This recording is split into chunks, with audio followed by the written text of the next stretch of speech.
열왕기하 14장 말씀 1절부터 29절까지의 말씀이고요. 교독하실 때에 마지막 29절은 같이 읽도록 하겠습니다. 제가 먼저 읽습니다. 이스라엘 왕 여호아스의 아들 요아스 2년에 유다 왕 요아스의 아들 아마샤가 왕이 되니 위에 나아갈 때에 나이 25세라. 예루살렘에서 29년을 치리하니라. 그 모친의 이름은 여호앗단이라. 예루살렘 사람이더라. 아마샤가 여호와 보시기에 정직히 행하였으나 그 조상 다윗과는 같지 아니하였으며 그 부친 요아스의 행한 대로 다 행하였어도 산당을 제하지 아니하였으므로 백성이 오히려 산당에서 제사를 드리며 분향하였더라. 나라가 그 손에 굳게 섬에 그 부왕을 죽인 신복들을 죽였으나 왕을 죽인 자의 자녀들은 죽이지 아니하였으니 이는 모세의 율법책에 기록된 대로 함이라. 곧 여호와께서 명하여 이르시기를 자녀로 인하여 아비를 죽이지 말 것이요 아비로 인하여 자녀를 죽이지 말 것이라. 오직 사람마다 자기의 죄로 인하여 죽을 것이니라 하셨더라. 아마샤가 염곡에서 에돔 사람 1만을 죽이고 또 셀라를 쳐서 취하고 이름을 욕대엘이라 하였더니 오늘까지 그러하니라. 아마샤가 예후의 손자 여호아스의 아들 이스라엘 왕 요아스에게 사자를 보내어 이르되 오라 우리가 서로 대면하자 한지라. 이스라엘 왕 요아스가 유다 왕 아마샤에게 보내어 이르되 레바논 가시나무가 레바논 백향목에게 보내어 이르기를 내 딸을 내 아들에게 주어 아내를 삼게 하라 하였더니 레바논 들짐승이 지나가다가 그 가시나무를 짓밟았느니라. 내가 에돔을 쳐서 파하였으므로 마음이 교만하였으니 스스로 영광을 삼아 궁에나 거하라. 어찌하여 화를 자취하여 너와 유다가 함께 망하고자 하느냐 하나 아마샤가 듣지 아니하므로 이스라엘 왕 요아스가 올라와서 유다 왕 아마샤로 더불어 유다의 베스메스에서 대면하였더니 유다가 이스라엘 앞에서 피하여 각기 장막으로 도망한지라. 이스라엘 왕 요아스가 베스메스에서 아하시아의 손자 요아스의 아들 유다 왕 아마샤를 사로잡고 예루살렘에 이르러 예루살렘 성벽을 에브라임 문에서부터 성 모퉁이 문까지 400규빗을 헐고 또 여호와의 전과 왕궁 곳간에 있는 금, 은과 모든 기명을 취하고 또 사람을 볼모로 잡아가지고 사마리아로 돌아갔더라. 요아스의 남은 사적과 그 권력과 또 유다 왕 아마샤와 서로 싸운 일은 이스라엘 왕 역대 지략에 기록되지 아니하였느냐. 요아스가 그 열조와 함께 잠매 이스라엘 왕들과 사마리아에 함께 장사되고 그 아들 여로보암이 대신하여 왕이 되니라. 이스라엘 왕 여호아스의 아들 요아스가 죽은 후에도 유다 왕 요아스의 아들 아마샤가 15년을 생존하였더라. 아마샤의 남은 행적은 유다 왕 역대 지략에 기록되지 아니하였느냐. 예루살렘에서 무리가 저를 모반한 고로 저가 라기스로 도망하였더니 모반한 무리가 사람을 라기스로 따라 보내어 저를 거기서 죽이게 하고 그 시체를 말에 실어다가 예루살렘에서 그 열조와 함께 다윗성에 장사하니라. 유다 온 백성이 아사랴로 그 부친 아마샤를 대신하여 왕을 삼으니 때에 나이 16세라. 아마샤가 그 열조와 함께 잔 후에 아사랴가 엘랏을 건축하여 유다에 돌렸더라. 유다 왕 요아스의 아들 아마샤 15년에 이스라엘 왕 요아스의 아들 여로보암이 사마리아에서 왕이 되어 41년을 위에 있으며 여호와 보시기에 악을 행하여 이스라엘로 범죄케 한 느바스의 아들 여로보암의 모든 죄에서 떠나지 아니하였더라. 이스라엘 하나님 여호와께서 그 종 가드헤벨 아미떼의 아들 선지자 요나로 하신 말씀과 같이 여로보암이 이스라엘 지경을 회목하되 하맛 어귀에서부터 아라바 바다까지 하였으니 이는 여호와께서 이스라엘의 고난이 심하여 매인자도 없고 노인자도 없고 이스라엘을 도울 자도 없음을 보셨고 여호와께서 또 이스라엘의 이름을 도말하여 천하에 없이 하겠다고도 아니하였으므로 요아스의 아들 여로보암의 손으로 구원하심이었더라. 여로보암의 남은 사적과 모든 행한 일과 그 권력으로 싸운 일과 다메섹을 회복한 일에 이전에 유다에 속하였던 하맛을 이스라엘에 돌린 일은 이스라엘 왕 역대 지략에 기록되지 아니하였느냐. 같이 있습니다. 여로보암이 그 10조 이스라엘 왕들과 함께 자고 그 아들 스가랴가 대신하여 왕이 되니라. 아멘. 자, 유아행복 교재를 같이 보시겠습니다. 오늘 제목은 하나님의 섭리, 하나님의 섭리입니다. 27절이 요절 말씀이죠. 같이 함께 읽습니다. 여호와께서 또 이스라엘의 이름을 도말하여 천하에 없이 하겠다고도 아니하였으므로 요아스의 아들 여로보암의 손으로 구원하심이었더라. 아멘. 자, 내용을 같이 읽겠습니다. 본장은 쉽게 이해하기 어려운 말씀이다. 비록 다윗만은 못하지만 하나님 보시기에 정직히 행한 아마시아는 우상 숭배를 일삼는 북이스라엘의 여로보암 2세로부터 처참한 패배를 당하고 비참한 몰락을 맞이한다. 반면에 여호와 보시기에 악을 행하여 이스라엘로 범죄케 한 느바스의 아들 여로보암의 모든 죄에서 떠나지 않은 여로보암 2세와 북이스라엘은 형통한다. 여로보암 2세는 북이스라엘 역사상 가장 오랜 기간인 41년을 통치하며 국력을 가장 번성하게 만든 왕으로 북이스라엘의 지경을 하맛 어귀에서부터 아라바 바다까지 넓힌다. 하나님께서 왜 이렇게 역사하셨을까? 남유다는 아마시아 왕을 즉위하면서 굳게 서가고 있었다. 당시 남유다는 북이스라엘의 영향 아래 있었는데 아마시아는 이를 벗어나고자 했다. 에돔과의 전쟁에서 승리한 아마시아는 마음이 교만해져서 하나님께 물어보지도 않고 북이스라엘과의 전쟁에 들어간다. 남유다와 아마시아 왕의 비참한 최후를 맞이하게 된 것은 이와 같은 교만 때문이다. 하나님은 교만을 미워하신다. 한편 우상 숭배를 일삼은 북이스라엘이 하나님의 은혜를 입어 형통한 것은 두 가지 이유 때문이다. 첫째는 권한이 심한 북이스라엘 하나님 외에는 도울 자가 없었기 때문이다. 둘째, 하나님의 언약 때문이다. 여호와께서 또 이스라엘의 이름을 도말하여 천하에 없이 하겠다고도 아니하였으므로 하나님께서 주신 복을 누리면서도 하나님을 잊은 채 자기 의의를 믿고 교만하면 그 결국은 패망이다. 그러나 비록 죄로 인한 고난 가운데 있을지라도 하나님을 의지하고 약속을 붙들면 하나님께서 긍휼히 여겨 주신다. 아멘. 자, 오늘은 열왕기하 14장입니다. 오늘 본문을 통해서 우리가 깨닫는 것을 몇 가지 좀 생각해 보고자 하는데요. 자, 첫째는 성도의 신앙은 처음과 끝이 같아야 한다라는 것을 우리에게 말씀하고 있습니다. 뭐라고요? 성도의 신앙은 처음과 끝이 같아야 한다라는 거예요. 3절 말씀을 보게 되어지면 아마시아가 여호와 보시기에 정직히 행하였다고 하였습니다. 이러한 긍정적인 평가는 남유다 왕들 가운데 8명만 받았어요. 아마시아는 비록 산당을 다 제거하지는 아니하는, 어쩌면 다윗과 같이 온전하지는 못하였지만 하나님의 말씀에 순종하는 삶을 살았습니다. 그런데 아마시아는 일평생 이렇게 정직히 삶을 산 것은 또 아니었더라라는 거죠. 그는 통치 말년에 이 우상 숭배를 하기도 했고, 또 역대상 25장 16절을 보니 그의 죄를 책망하는 이 선지자를 멸시하기까지도 했다라는 것입니다. 즉 아마시아의 이 신앙은 말년에 변질되었다라는 것입니다. 그렇다면 그 결과가 어땠습니까? 그 결과는 아마시아는 하나님의 심판을 받아서 자기 신하들에 의해서 죽임을 당하고 말았다라는 거죠. 이러한 모습은 마치 아버지 요아스의 그 모습과도 같았다라는 것입니다. 여러분, 요아스는 어떤 인물이었습니까? 요아스는 아달랴의 왕자들 이 살육 현장에서 살아남아서 여호야다의 그 도움으로 7살에 왕위에 올랐습니다.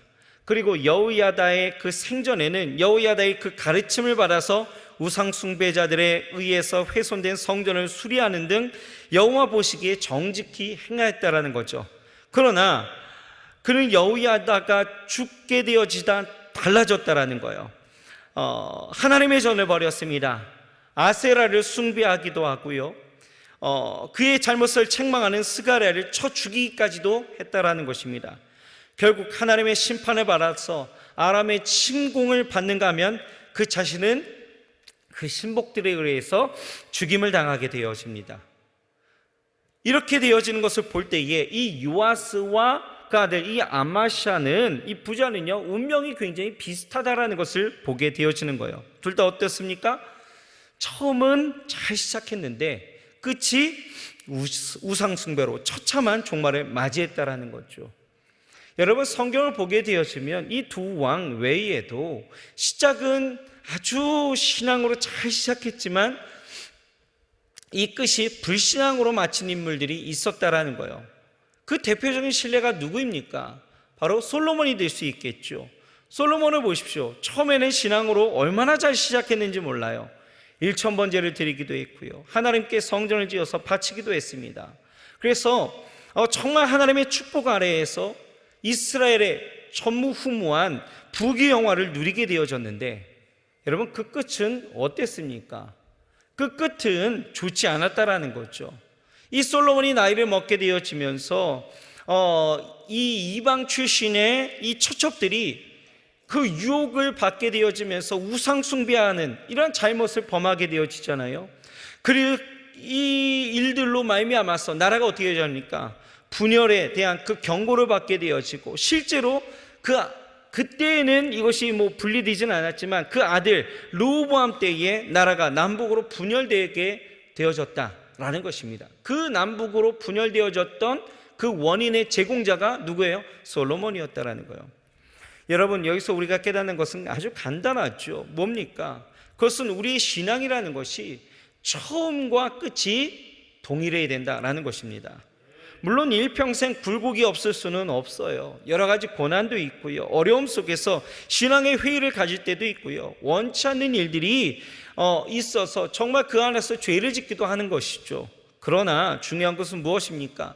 그런 상황 속에서 회복 탄력성을 가지고 주께로 돌아와서 처음 신앙을 다시 회복할 줄 알아야 된다라는 것입니다. 여러분, 다윗을 보십시오. 이 다윗은요, 정말 하나님 앞에서 정말 큰 것만으로도 우리가 아는 2번의 죄가 있었단 말이에요. 그럼에도 불구하고 중요한 것은 그러한 잘못을 범하면서도 하나님에 대한 신앙만을 그가 저버리지 않았다라는 거. 여전히 하나님을 경외하고 의뢰하는 그의 태도는 이 처음과 끝이 동일했다라는 것. 그러니 여러분, 하나님께서 그를 의로 여기시고 그로 인해서 영화롭게 하셨다라는 것이죠. 여러분, 우리의 끝이 지금같이 여전하기를 주의 이름으로 축원합니다. 그러니 여러분, 우리의 삶의 과정 속에서 넘어질 수도 있고 어려울 수도 있고 여러분, 힘겨울 수도 있어요. 죄 가운데 여러분, 우리가 어떻게 온전하게 거룩하게 살 수 있겠습니까? 넘어지는 것이 사실이죠. 흔들리고 유혹받는 게 사실이에요. 하지만 여러분, 우리가 하나님을 향한 온전한 마음과 우리가 다시 돌아갈 수 있는 그 신앙의 그 회복 탄력성이 우리 가운데 남겨져 있다라면 여러분, 우리의 삶은 처음과 끝이 동일하게 되어지는, 그래서 하나님의 은혜 가운데 살아가게 되어지는 저와 여러분들이 되어야 할 줄 믿습니다. 그러려면 여러분, 우리가 어떻게 되느냐? 교만하지 말아야 된다라는 것입니다. 여러분, 교만이 있는 곳에 뭐가 있어요? 패망이 있는 것입니다. 여러분, 10절에서 14절 말씀을 보게 되어지면 이 아마샤가 에돔과의 전쟁을 하게 되어지는 모습을 보게 되어집니다. 그런데 이 에돔과의 전쟁을 어떻게 되어집니까? 이기게 하시죠. 그런데 그 하나님을요, 영화롭게도 아니하고 이 요아스의 진심 어린 그 충고도 이 아마샤는 듣지 않은 채 교만하게 행했다라는 것입니다. 이 아마샤, 이 요아스의 그 베스메스 전쟁에서 패해서 사로잡혀 갔을 뿐만 아니라 모든 성전과 모든 왕궁의 곳간에 이 보물까지도 다 탈취당하게 되어졌다라는 거예요. 그뿐 아니라 예루살렘 성벽도 상당 부분 다시 파괴되어지는 일들이 있었다라는 것입니다. 여러분, 본래 북이스라엘에 이 용병 10만을 더 데리고 가려던 이 에돔과의 전쟁에서 이긴 아마시아예요. 하나님께서는 북이스라엘에 10만의 용병이 없을지라도 아마시아로 하여금 에돔에 대해서 대승을 거두고 또 많은 전리품을 얻게 하셨습니다. 그런데 왜 북이스라엘 요아스에게 어이없이 패하게 되어졌을까? 그 이유는 간단합니다. 교만이에요, 교만. 아마시아는요, 이 에돔과의 전투에서 자기의 예상과는 달리 북이스라엘에 그런 용병이 없어도 대승을 거두게 되어지니까 마치 자기의 힘으로 이긴 것처럼 교만해졌다라는 것입니다. 그래서 이 에돔의 우상을 가져다가 숭배하게 되어지고, 요아스가 그렇게 충고를 해도 야, 너 격발하지 마, 너 가만히 있어 라고 이야기를 해도 그 충고를 전혀 듣지 않았다라는 거예요. 그러니 결국 하나님께서도 어떻게 하여 그를 쳐서 망하게 하셨다라는 거죠. 여러분, 교만해지면 나타나는 증상이 뭔지 아십니까? 다치는 거예요. 다 다쳐버립니다. 눈이 다치고 귀가 다치는 거죠. 그러니 나의 지적이 가장 훌륭한 것이 되어지고 다른 사람의 말을 듣고 싶지 않았다라는 것입니다. 결국 이 아마시아는 무너진 거죠. 여러분, 그래서 우리가 평생 조심해야 될 것 중에 하나가 무엇이냐? 우리의 신앙이 처음과 끝이 여러분 여전하려면 우리 안에 필요한 것이 무엇이냐? 바로 겸손이에요. 교만하지 말아야 된다라는 것이죠. 교만은 하나님보다도 앞서는 모든 것이 여러분 교만이에요. 교만은 다 닫아버린다라는 것입니다. 교만은 회개를 모르게 하는 것이 교만이고요. 교만은 하나님 앞에 온전히 서지 못함이 교만이다라는 거예요. 그래서 결국 교만은 우리가 잘 아는 것처럼 패망의 선봉이 되어지는 것이고, 거만한 마음은 넘어짐의 앞잡이가 된다라는 것, 우리가 결코 잊어서는 안 될 줄 믿습니다. 앞과 끝이 같은 여전한 우리의 신앙, 그리고 하나님 보시기에 복된 신앙이 되시길 주의 이름으로 축원합니다. 오늘 주시는 두 번째 깨닫는 것은 바로 무엇이냐? 외형적인 번영보다도 더 중요한 것은 하나님의 평가가 있다라는 것입니다. 23절을 보게 되어지면 여로보암이 41년을 다스렸다 이렇게 말씀하고 있죠. 이 41년의 기간은 이 북이스라엘의 왕으로서는 가장 긴 재위 기간이었습니다. 22년을 다스렸던 여로보암 1세가 있었고요, 아합이 있습니다. 그리고 28년을 재위했던 예후가 있었죠. 이 세 왕을 비교해도 2배 가까이 되는 아주 긴 재위 기간을 가졌다라는 거예요. 뿐만 아니라 이 여로보암 2세는요, 이렇게 오랜 기간 통치하면서 북이스라엘로 하여금 정치, 경제적인 측면에서 아주 역사상 가장 번영을 누리게 했다라는 것입니다. 본문이 보여주는 것처럼 그는 우선 다메섹을 공격해서 하맛 어귀에서부터 아라바 바다까지 그 대해까지 그 북이스라엘의 영토를 다 회복했다라는 거예요. 요단 동편을 정복해서 무역로를 장악함으로써 경제적인 이득을 가장 많이 취했던 사람이 바로 이 사람입니다. 그가 얼마나 번영을 누렸던지 아모스서 3장 15절을 보면 이 아모스 선지자가요, 그가 여름궁과 겨울궁, 상하궁을 가지고 있었음을 증거하고 있다는 거예요. 말하자면 이 여로보암 2세는요, 세상적으로 본다라면 이보다 더 좋을 수 없다라고 고백할 수 있을 만큼 아주 번영과 영화를 누렸던 왕이 바로 여로보암 2세였다라는 것이에요. 그런데 문제는 뭐예요? 하나님의 평가라는 거죠. 여러분, 그가 하나님의 평가 가운데서도 이렇게 세상 사람들이 박수치고 인정할 만큼 하나님의 인정과 하나님 안에서의 평가도 온전할 수 있었을까? 과연 하나님께서도 그가 성공했던 인생이고 이 다윗과 같은 의로운 왕이라고 할 수 있었을까? 결론부터 말하자면 아니었다라는 것입니다. 오늘 본문 24절을 보면 뭐라고 이야기합니까? 그가 여호와 보시기에 악했다, 이게 끝이에요. 뭐라고요? 여호와 보시기에 악하였다. 세상적으로는 아무리 성공했다 했을지라도 하나님께서 보실 때에는 이 사람은 실패자고 패배자다라는 것입니다. 그렇습니다, 여러분. 성도들 가운데는 간혹 세상적으로는 전혀 실패 없이 누구보다 성공하고 승리한 사람들이 있죠. 세상 권력도 쥐어보고 또한 돈도 누구보다도 많이 벌어보고 명예도 갖고 있는 거예요. 그런데 그러한 사람들이 하나님께서 하나님 앞에서 전혀 인정받지 못한다라면 여러분, 이것은 인생에 있어서 가장 큰 문제일 수 있다는 거예요. 왜 그렇습니까? 왜요? 우리는 결국 누구 앞에 서는 사람들이에요? 하나님 앞에 서는 사람들이라는 거예요.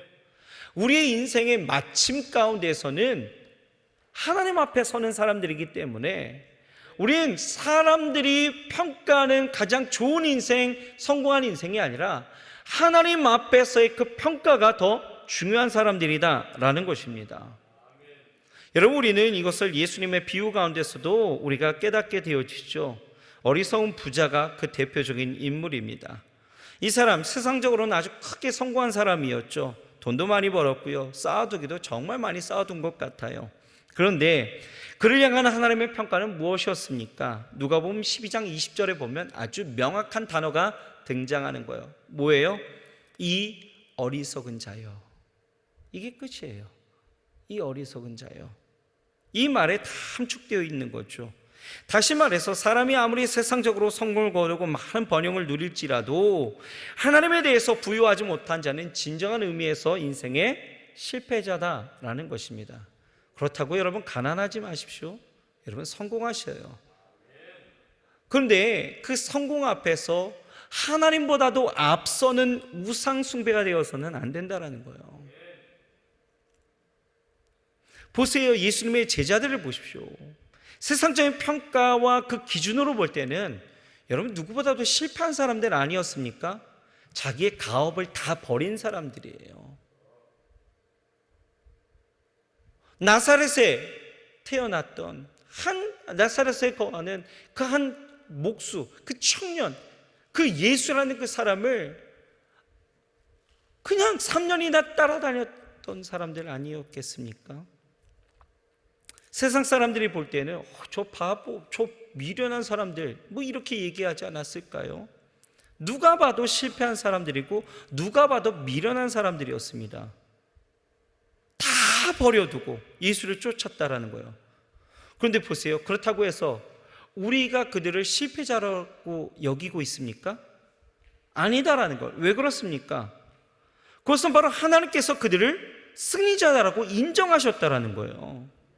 우리의 육안으로 보이는 것, 그래서 그것만으로 평가하려는 외형적이고 세속적인 것에 여러분 속지 마시기 바랍니다.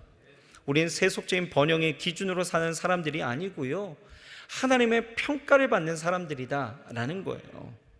여러분, 사람들의 평가가 중요할까요? 하나님의 평가가 중요할까요? 하나님의 평가가 중요한 거예요. 그렇다고 여러분 사람들의 평가를 저버리지 마십시오. 사람들의 평가도 중요한 거예요. 여러분 잘 사셔야 됩니다. 예수 믿는 사람답게 사셔야 되는 거예요. 그런 인정함이 세상 사람들에게 있어야 여러분 전도의 길도 열리는 거 아니겠습니까?